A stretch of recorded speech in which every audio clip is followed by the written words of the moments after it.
All right, so I'm going to talk about world building a bit here. I did actually just get done filming for Master the Game, so hopefully that'll be up in the next day or so. I got to do some editing. But for Tabletop Gaming with Juice, I want to do this quick video. And I've been talking about world building a lot. I've been reading the Kobold Guide to World Building pretty frequently, and it's got a lot of good stuff in there. So tonight I read a few chapters in it, and the chapter was talking about technology. And technology is something to put a lot of thought into when you're doing your settings. It's very important. The thing that I wanted to touch on real quick was, sorry, my eyes itching. I'm really tired. It's like 1 a.m. But the thing that stood out was talking about travel. You know, you hear people talk about airships. Airships are a big one. A lot of people assume you're talking about like medieval times, so you have horseback, wagon, and on foot. And the book actually mentions how most people in medieval times didn't travel but 20 miles away from their house ever in their lifetime back then, back in the 1300s and stuff like that. Now, it's very interesting to think about. It points out that it was very difficult to travel by foot. And it actually encourages people to take that into account when doing your world. If it's not a well-traveled road, things like hills and stuff like that is very difficult.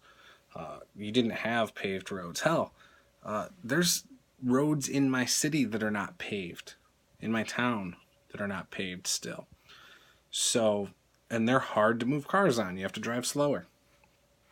So, some of the stuff that it said to consider is, how do your people travel? What are some of the quicker ways to travel?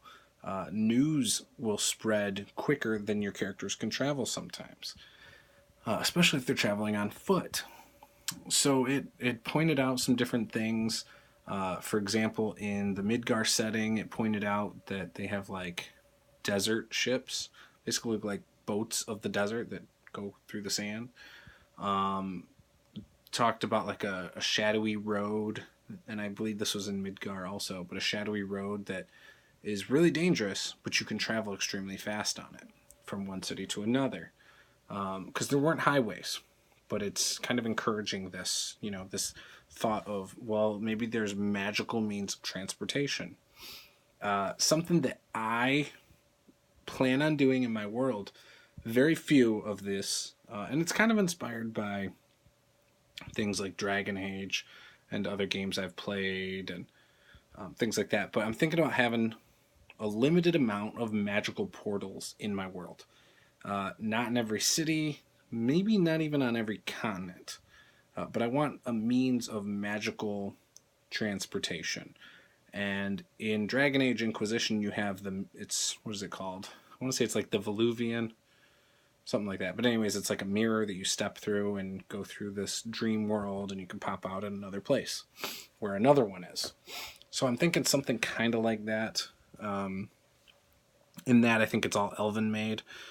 In my world, I don't know if I want it to be... I was thinking something like ponds, like these really small, magical, mystical ponds that if you jump in it and swim all the way down, you will actually come up at the other side.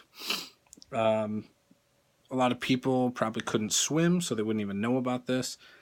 Even players, if you don't tell the players at any point, wouldn't discover it. They just think it's another body of water, no big deal. Where'd the bad guy go? All there is this pond. What happened? Maybe there's a secret door. So you could do a lot of stuff with that, and I think that'd be cool it'd be a good way to teach them about these things. Maybe there's a magical pond under the mountain somewhere, in some caves or something. So anyways, that's one thing I was thinking about doing. I think that would be cool.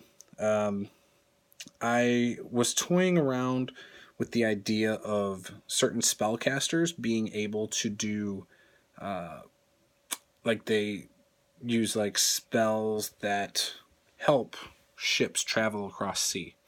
They help speed it up, whether it's with wind or things like that. I even thought about having a very specific profession for that.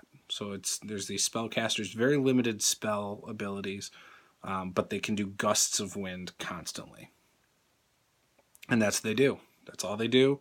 They basically provide the speed for ships.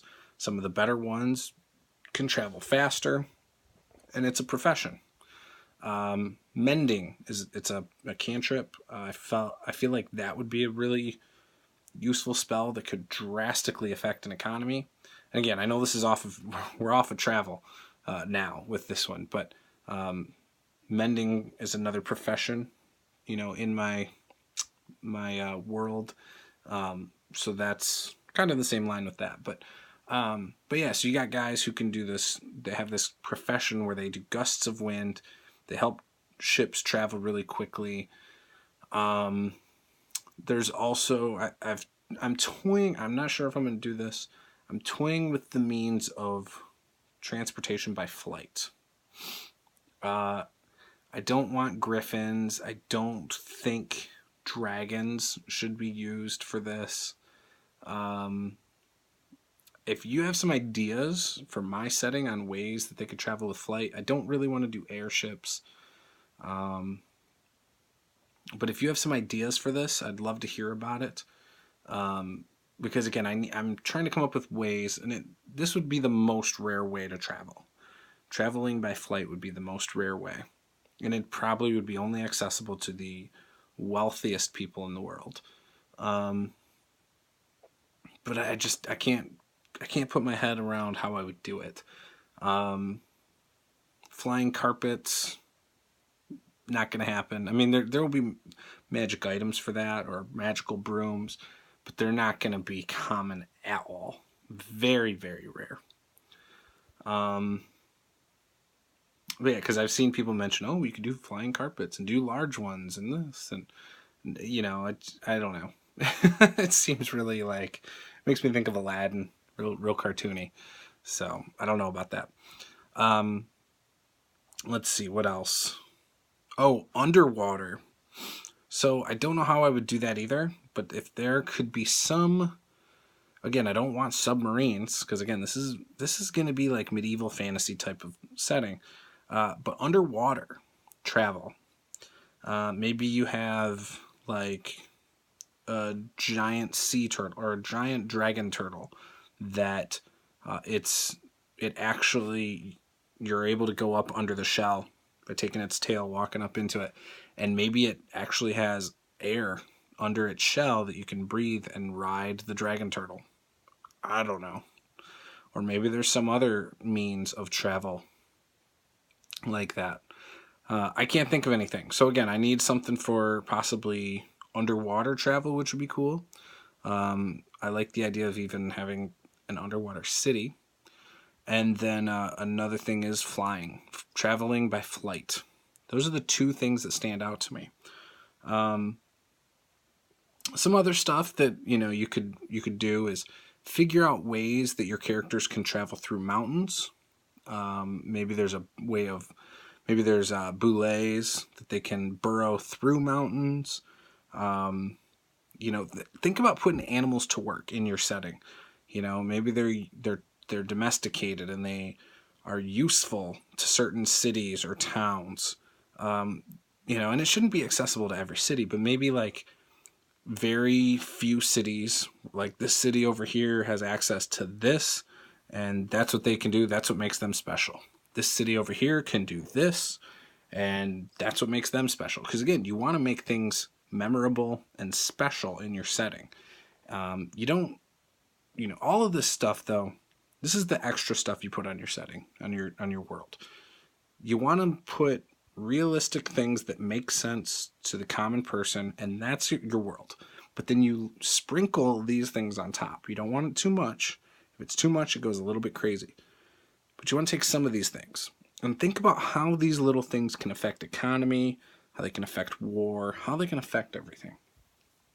For this purpose, I'm trying to think of everyday life, whether it's professions, when it's, because like if boulets were, that a city had like 10 to 20 of them and they could burrow into a mountain, one, they're probably going to use it to help them mine.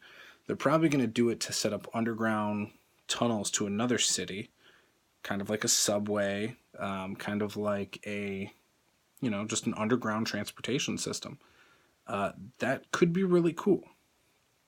So put these things into your world. Put some thought into it. What do if you think about our real world right now, what do we have?